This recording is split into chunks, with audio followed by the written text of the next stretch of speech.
E.G. Marshall. Welcome to the sounds of suspense, to the fear you can hear. Welcome to the world of nightmarish probability, where the icy fear of the unknown can lead one down strange and terrifying paths. In our story, Alex Harper confronts the impossible, and the encounter produces a devastating effect. It's Ace, our dog. He's dead. I see him, Alex. There isn't a mark on him. Nothing. Look at his face. Oh, it's horrible. If I didn't know better, I'd say that something scared that pup to death.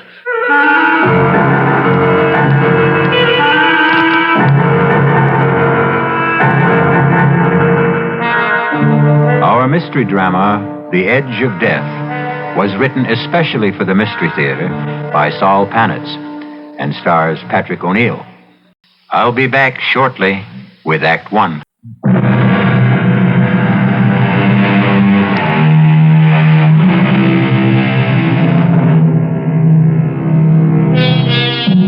Meet Alex Harper, farmer. Right now his left arm is in a sling, heavily bandaged to protect the more than 20 stitches. Just a small accident on his tractor. First time in his 28 years as a farmer that he'd ever suffered more than a slight sprain or a minor bruise. It is a late August morning, an unreal sky, so blue it almost hurts the eyes to look at it. Even now, there is a promise that the cool dampness of the morning will soon yield to the stifling heat of the prairie sun. No matter what you say, I still don't think I ought to leave you alone. Who said I'm alone? You hear what Judy said, huh, Ace? Can't you be serious for a second? Only because I think you should go. Now, we've been over this a dozen times. If something was to happen, I'd never forgive myself. Oh, what if the sky fell down, Chicken Little? Well, your arm, it hurts, doesn't it? Did I say so? Oh, whenever you get this way, sarcastic, you're covering up. You can't fool me. Take another pill. Another one, and I'll be going around like a zombie. All right, I'll ask Doc Stevenson if he can give you something else. But I don't want something else. Now, you go on, get your annual checkup, do a little shopping if you like. But I still think I ought to be here. After last night. Oh, boy, last night again. I am not a hysterical woman. I didn't say you were. Well, you thought so. Why do you get me up out of a sound sleep and insist that there are lights and noises? I know, I heard something last night. It wasn't a rabbit or a deer. There was a flashing light. I'm not an idiot, and I haven't got that good imagination to make it all up. And now I'll go.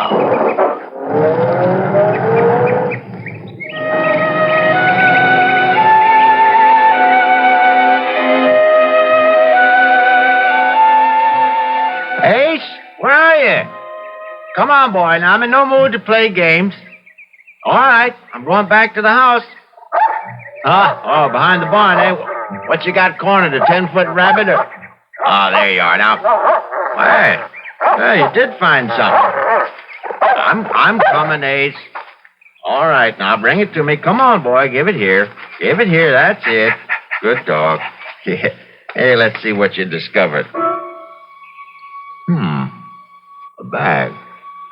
Looks just like Doc Stevenson's bag, only it couldn't be his. This one's shiny new. Feels funny. It's not leather. Doesn't feel like vinyl either. How the deuce can anyone possibly use this? No lock, no zipper, no buckle. No way to open this case. It's a gag. I'll bet that some of those college kids from town, sure, that's it. Judy did hear some sounds last night. The kids. And they left this stupid bag. Of course, Ace. Now, you'll get full credit. Yes, sir, boy. I'll tell Judy you found it. All right, come on. Let's go back to the house. Come on.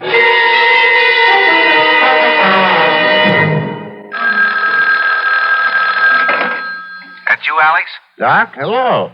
How's the arm? Not bad. Now, when are you going to take the stitches out? One of these days. Now, don't rush it. That's a mighty bad tear. Will you level with me? Shoot.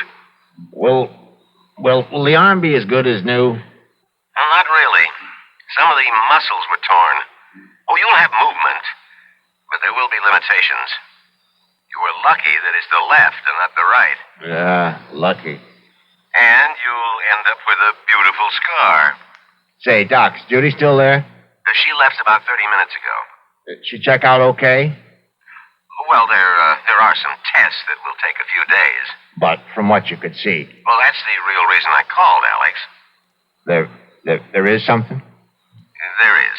Well, not serious. Yes and no. Oh, what the devil does that mean? Well, it's your heart. And before you jump to conclusions, listen. If she watches herself, obeys a special diet, there's no reason why she shouldn't live a normal span of life. Did you tell her? Well, only that it's a rather common condition that can be controlled. She's not alarmed, and she needn't be. Now, I mean this, Alex. I've seen patients like her do almost everything they used to do and go on and on. Almost. Oh, Doc, last time you dropped by, let's see, that must have been at least a week ago. No more like 10 days. By any chance, did you leave something out here? Hmm? You aren't missing one of your black bags. Huh. I've only got one bag. What are you talking about? Nothing. Doc, I think I hear Judy. Yeah, it is. Hey, she's driving kind of funny. I better hang up, Doc.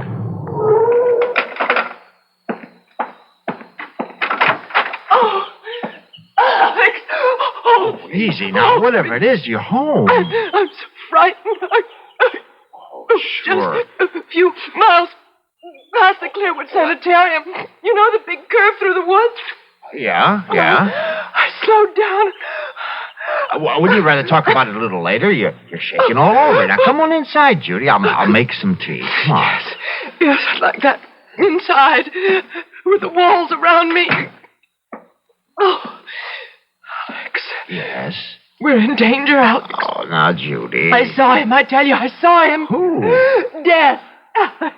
I saw death.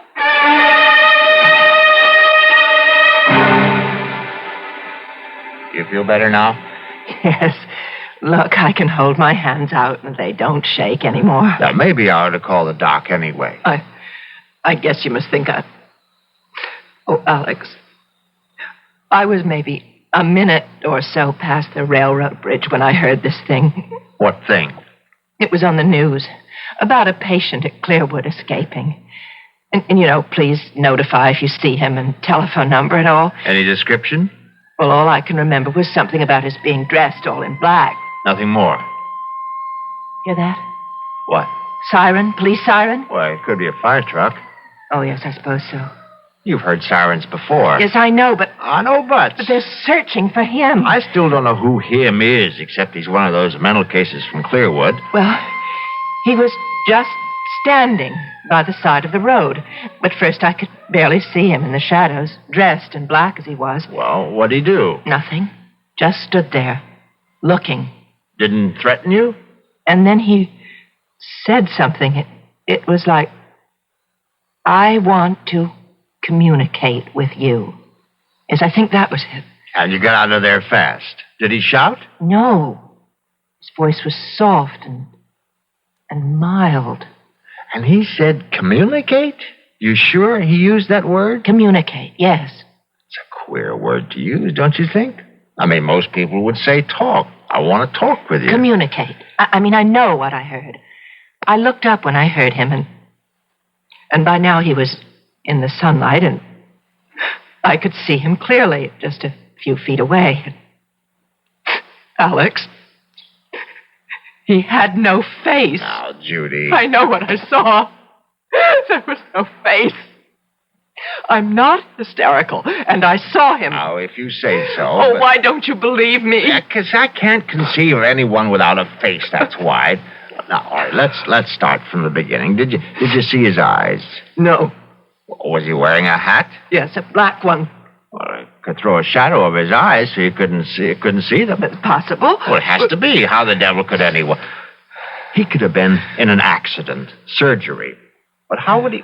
All right, let's go on. Now, what about his nose? No, I didn't see any. Could be the hat again. Mouth? His His mouth, Judy. You see, if the sun was hitting over his shoulder, then there'd be a shadow from his hat. In that case, the mystery's over. You're trying to make me feel like a fool. I don't care what you or anyone else thinks, but I saw a man with no face. So you can know what you can do with your theory about the sun and the shadows. I don't know about flying saucers, and I don't take pills, and I don't smoke pot, or whatever they call it. And I'm not crazy in imagining things. For your information, Alex, my eyes are still 20/20, and they saw, oh, God help me, a man without a face.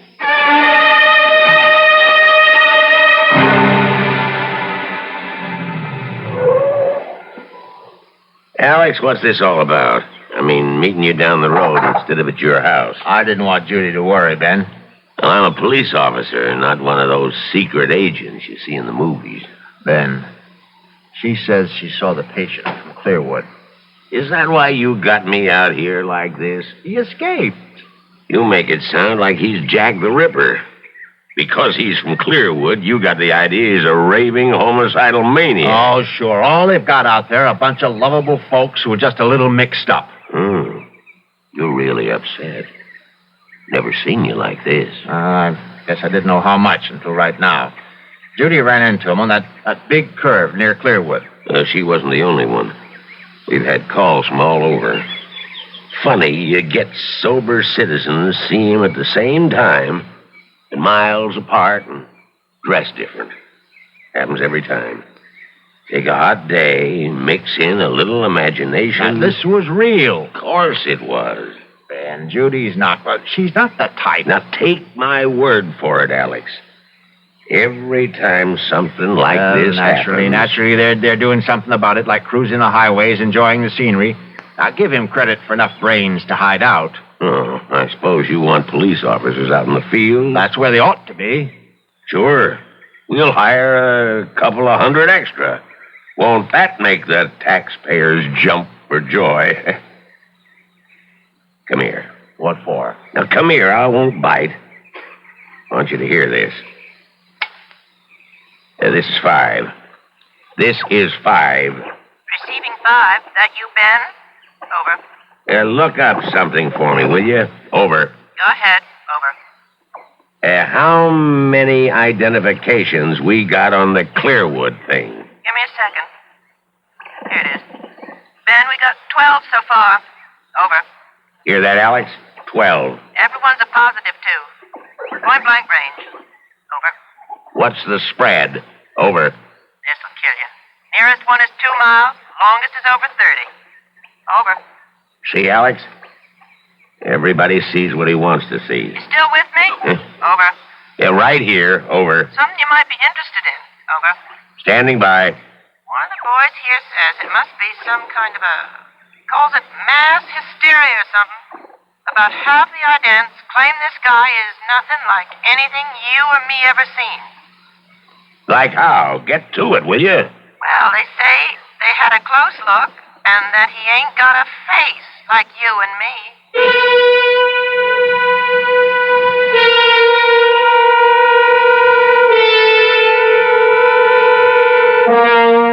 A man without a face. Judy is not the only one. But think for a moment. In this last part of the 20th century, and its attendant wonders and discoveries, what is true and what is unreal? Is there anything no longer possible? Is there? I'll be back shortly with Act 2.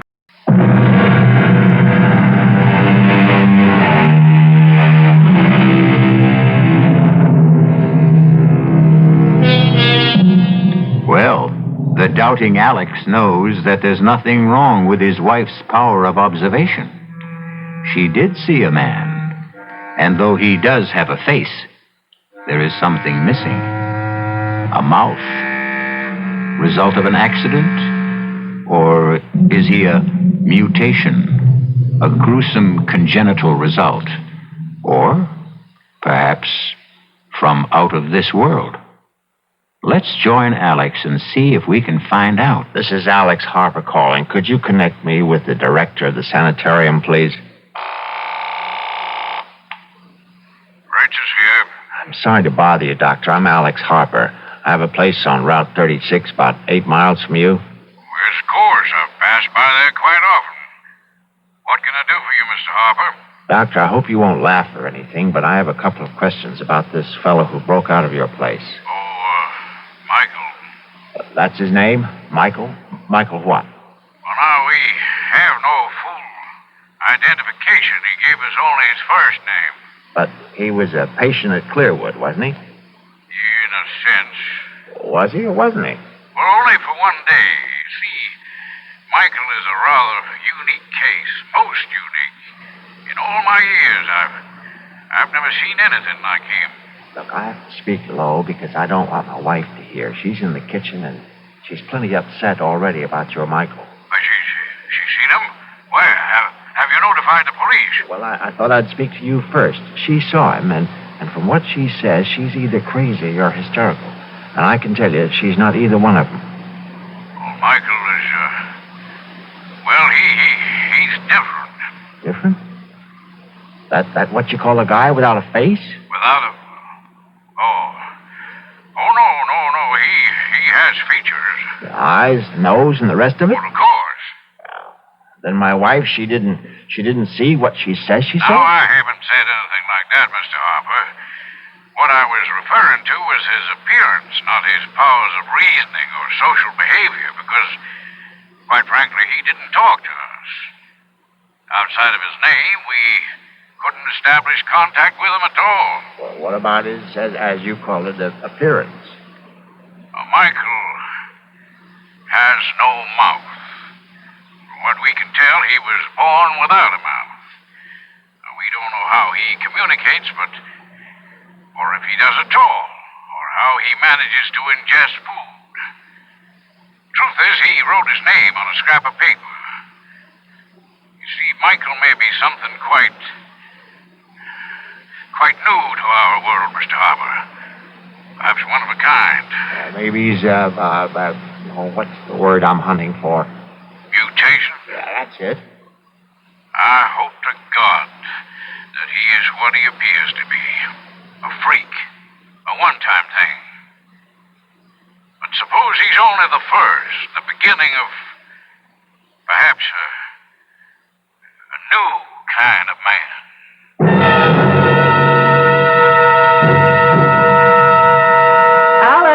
Be right in. Uh-oh. What were you... Oh, no.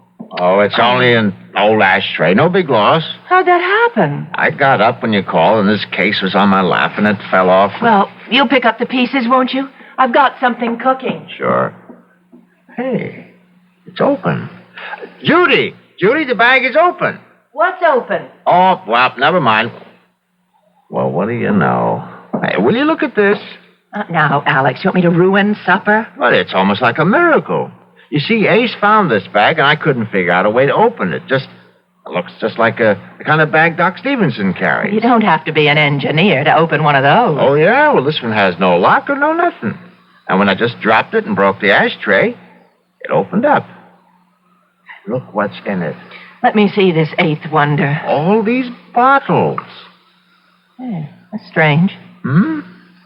Doesn't feel like glass. Plastic. Not plastic either. I never felt anything like this. Oh, what's the difference? Say, here's one that says cardiac arrest. And this one's cerebral occlusion and lymphoid carcinoma? Angina pectoris and respiratory carcinoma, spinal sarcoma. And this one at the end, tuberculosis. Alex, what is all this? What are these pills? Well, how should I know, except that they're important. Here's one that's different. For cuts, bruises, and dermatological eruptions. Looks like talcum powder. That obviously belongs to a doctor. But what a doctor. What does that mean? Have you ever heard of a doctor who has a bag full of pills that cures heart disease and cancers, not to speak of stroke? The worst plagues of mankind, and here in our hands are the answers to what science has been searching for? Cures? Those pills aren't cures. Who ever heard of a pill curing cancer, heart disease, or stroke? Well, why not? Think a moment. Look at this bag, Judy. Never seen anything like it in your life. I tell you, I don't understand it. I don't know where it came from, but it's like nothing on this earth.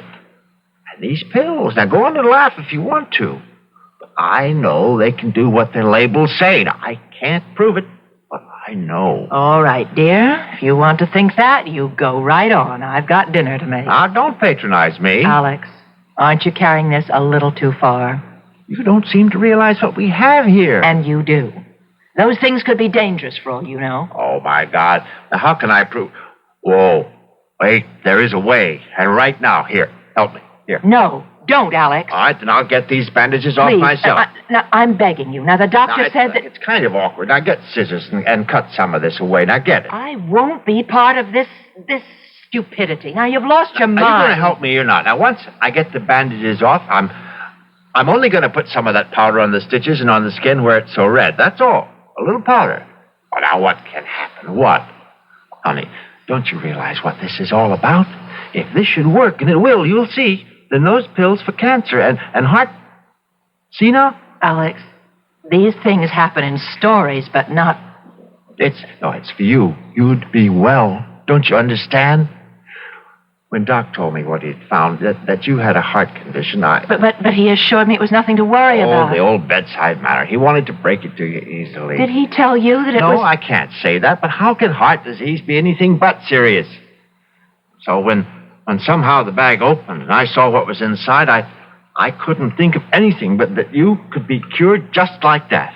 Oh, honey, I love you. Oh, Alex, I guess it's all right. Where are they? Here they are.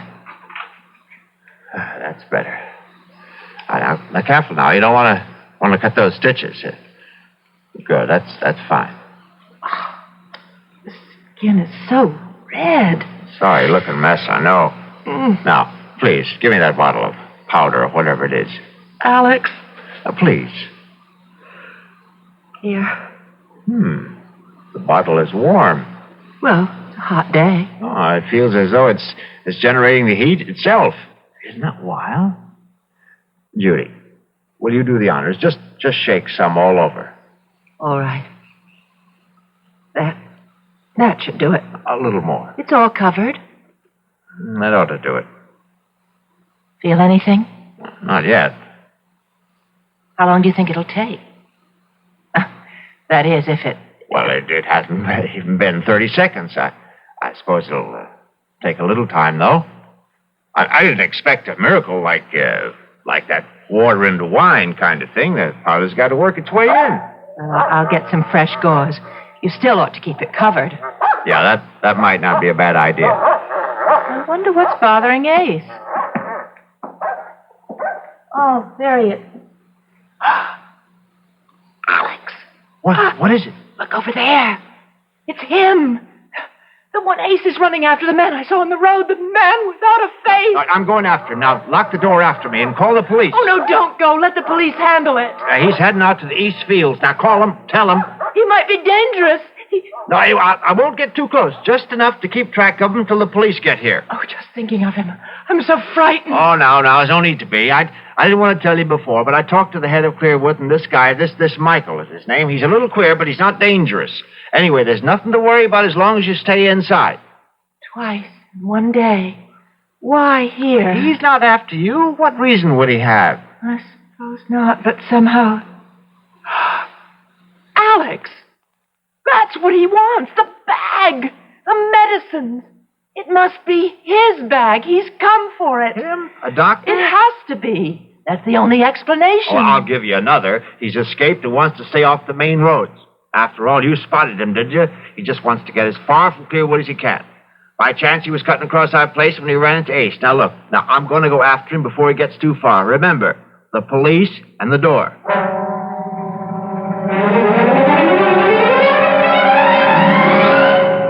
Now, don't get your dander up, Alex.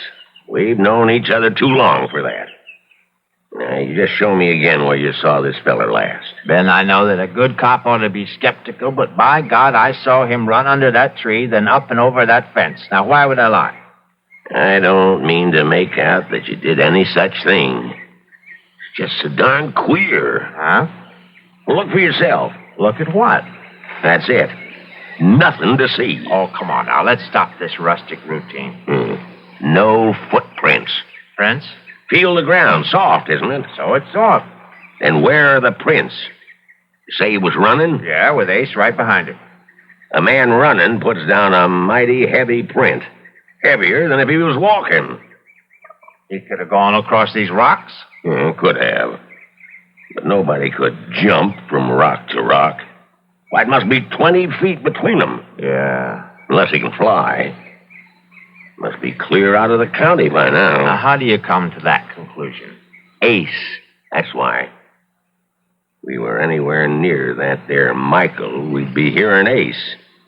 You know he's always been a noisy dog. Well, he could have lost interest and run off after a rabbit or a woodchuck. Yeah, maybe. Something right over there, Alex. To your right. Grass is too tall. I can't see a thing. Something black. This side of that thorn bush. I see it. He's wearing black. Everything black. Yeah. Come on out. Stand up. Now, I'm telling you for the last time. Put up your hands and come out. Now, I'm going to fire a shot in the air, and if that doesn't fetch you, I'll put the next one into you. Ben, I don't think he's coming out. You won't shoot, will you? Just you watch. But he isn't armed. How do you know that? Well, if he was, he could have cut you down. Standing up, you'd make a beautiful target. You got something there. I'm going in. I got an idea. He's so scared he can't move. Now, don't be stupid. Come back. Oh, my God. Of all the stupid things... Oh, it's Ace. Our dog. He's dead. Yeah. Gee, I'm sorry. Oh, there isn't a mark on him.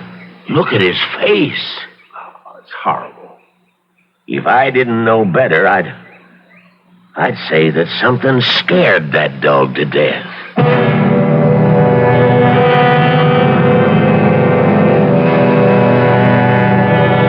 There is no medicine for fear. The icy chill that reaches out with frigid fingers to clutch the heart. The shadow of the inexplicable Mr. Michael hovers close by, and the lives of at least 2 people will be irreparably altered. We'll find out how when I return shortly with Act 3.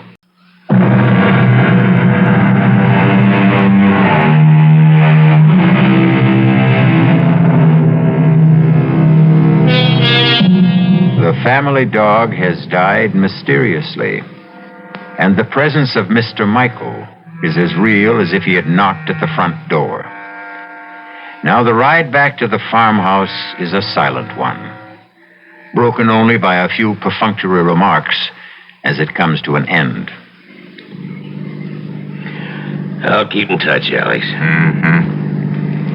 If you see anything, give us a call. Yeah. Mighty sorry about Ace. See you, Alex.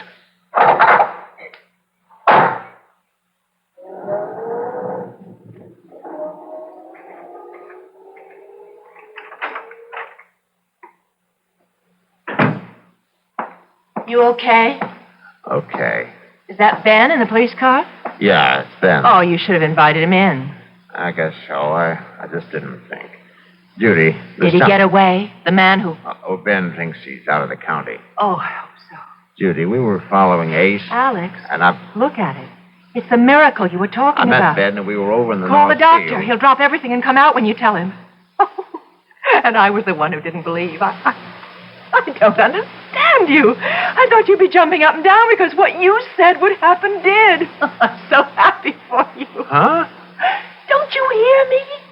Alex, look at your arm, your left arm. My God. My God in heaven. I didn't believe it. Oh, what an idiot I was. Talcum powder. You want to know the truth? I thought you'd flipped. Absolutely over the deep end. Telling me to shake powder on Hey, I'm moving it. You see? Like it was before the accident. It's like a young arm. It's brand new. Yahoo!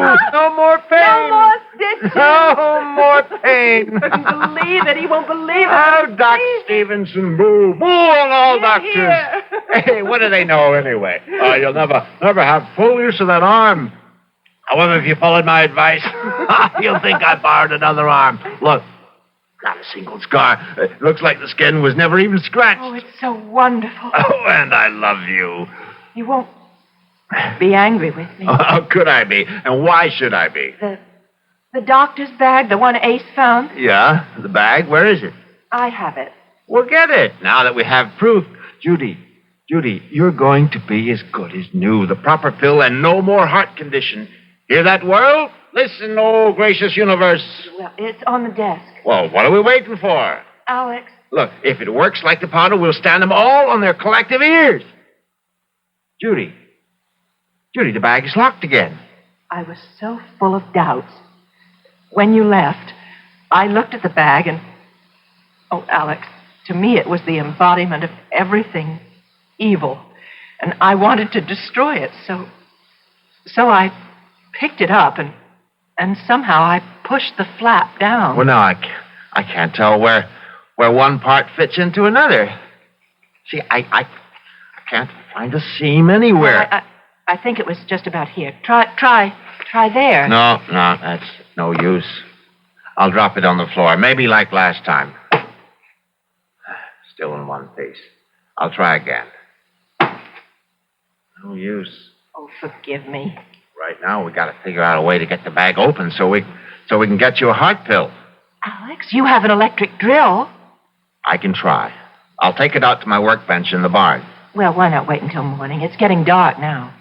No time like the present. Now, give me a shout when dinner's ready. If I'm lucky, I may be back before then. I'll get this thing open if I have to use dynamite. Oh, here goes.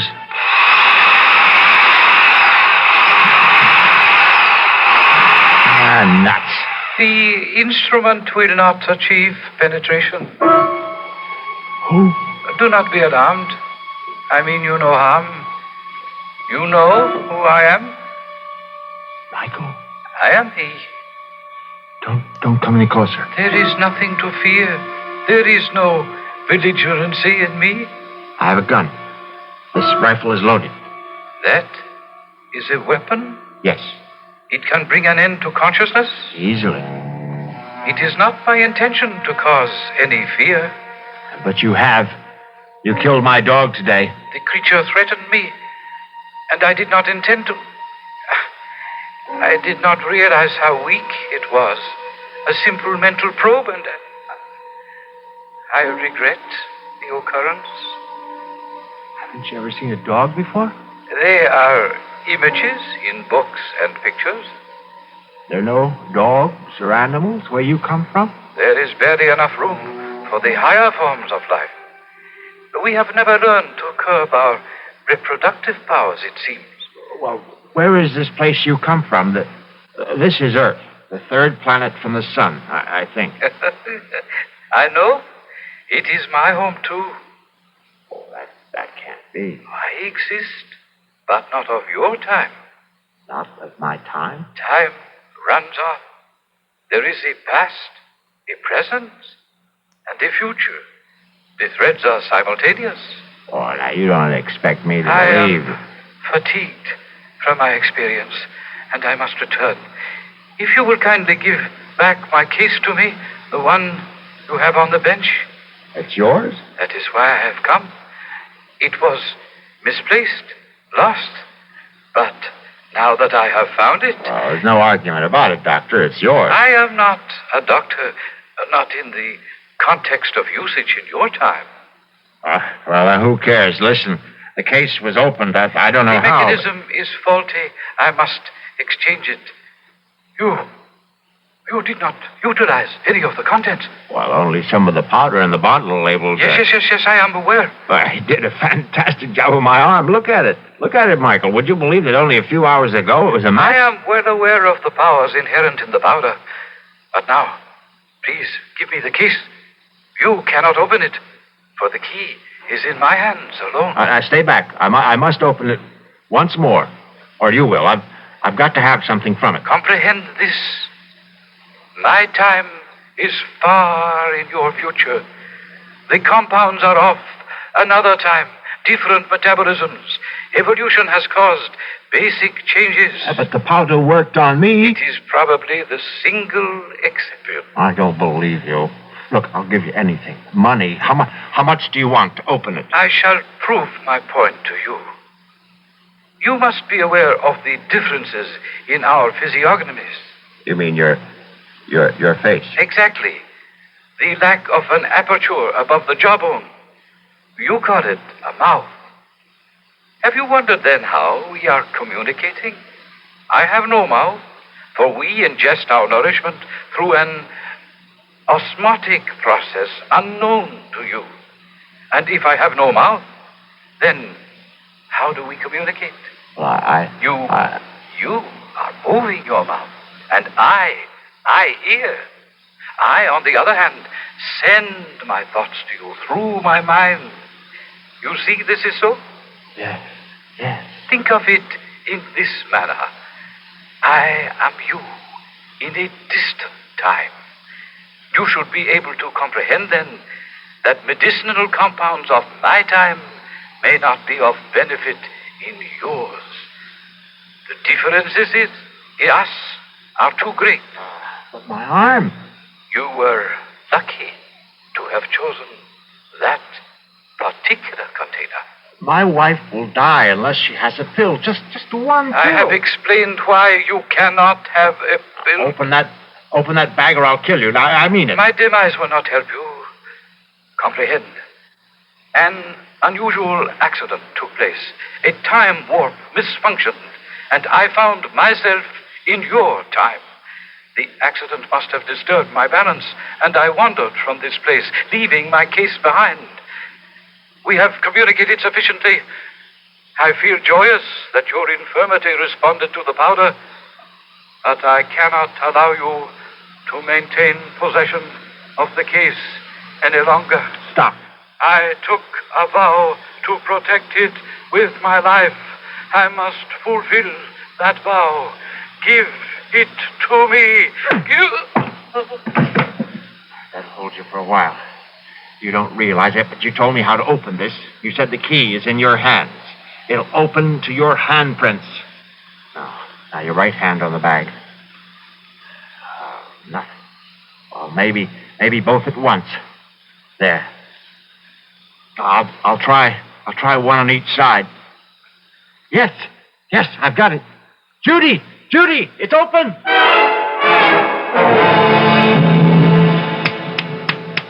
Come on, Michael, wake up. Come on, you're okay. Piece of ice on your cheek should help. That's it. Easy now. Fine. What? How do you feel? I thought your aim was to extinguish me. No. I only wanted one of those heart attack pills. You see, my wife, Judy, has a heart condition. Well, she had a heart condition. Thanks to you, we don't have to worry about that anymore. This other person, your wife, she ingested the dosage? It's like a flash. After she saw what happened to my arm, she had no hesitation. If I could only have just one of each of those different pills, I wouldn't have... I have communicated to you that I am not a physician, yet you have refused to accept the truth. You insist I am practiced in medicine because I possess a case apparently similar to physicians of this time era. Well, you can't blame me for thinking that. You will not communicate. You will listen. You poor man. Poor individual.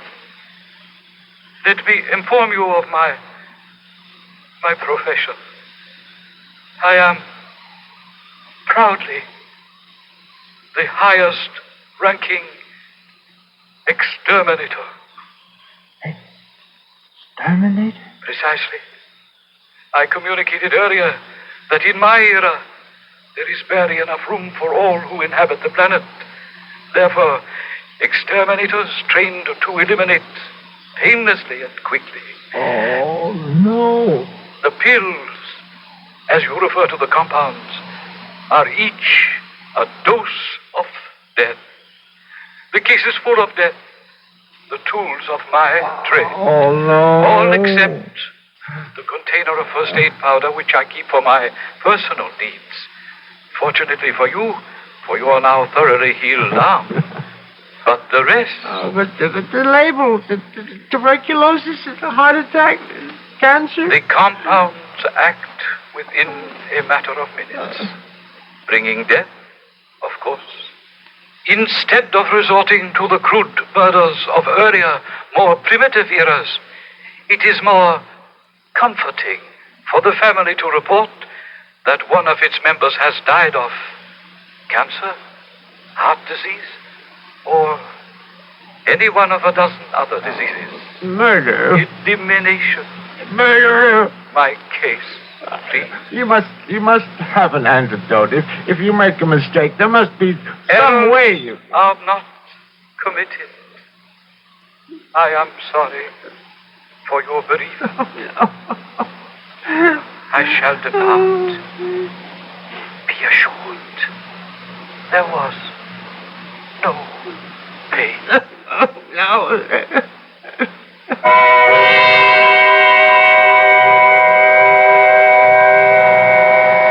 Naturally, there were those who were skeptical. A man from another time who conversed through telepathic means? Much too fantastic.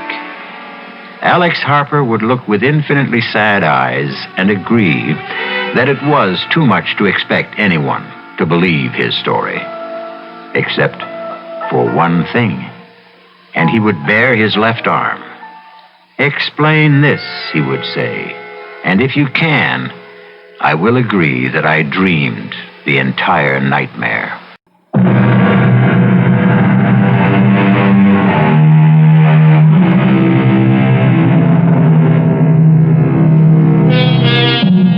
In a ditty from a well-known operetta, the words are, "Things are seldom what they seem. Skim milk masquerades as cream." And as you have just heard, words alone may tell only part of the real story. But for stories guaranteed to increase your pulse beat, my suggestion is the Radio Mystery Theater. Our cast included Patrick O'Neill, Marian Seldes, Ian Martin, and Leon Janney. The entire production was under the direction of Hyman Brown. And now, a preview of our next tale. I know. I hadn't emptied the tub. The water's still there. It must be. I'll show you. I don't understand it. Tub's bone dry, ma'am. Hasn't been used. Now, not tonight, anyway. His clothes. Howard's clothes. He'd empty his suitcases and put his clothes in the closet. His suitcases, too. Just ladies' clothes. Yours, ma'am? Yes. Now, hey, look, don't cry. Hey, look, this dream you had. It was no dream. Okay, so maybe you imagined... I didn't imagine anything. Do you imagine a husband? Do you imagine a month-long honeymoon? Do you imagine a man in a chair with a knife in his chest? This is E.G. Marshall inviting you to return to our Mystery Theater for another adventure in the macabre. Until next time, pleasant dreams.